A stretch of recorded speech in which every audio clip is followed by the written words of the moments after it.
Beans, gumising ka na. Anong oras na't natutulog ka pa rin? Ang init-init ng panahon. Kitang-kita na basang-basa ng pawis ang katawan mo. Gumising ka na.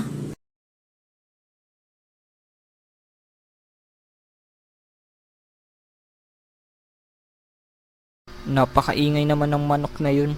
Ha. Anong manok? Sira ulo kang bata ka, bangon.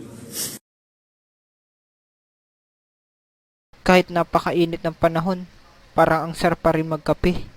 Ang kohe ko ay mas pinasarap pa, lalo na sa oras ng tag-init. Kapag ikaw ay uminom nito, ay paniguradong iinom at iinom kayo. Kahit na mainit pa ang panahon, kaya ano pang hinihintay nyo, inumin na ang kohe ko. Sa unang langhap, ang sarap ng kape namin ay agad na malalasap.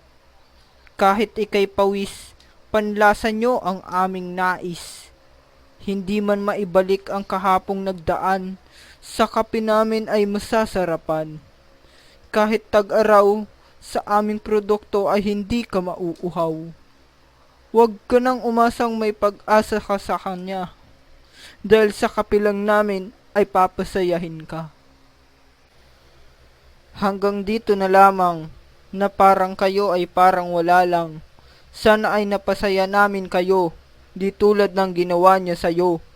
Tatapusin ko na ito, dahil baka late ko nang ipasa ito.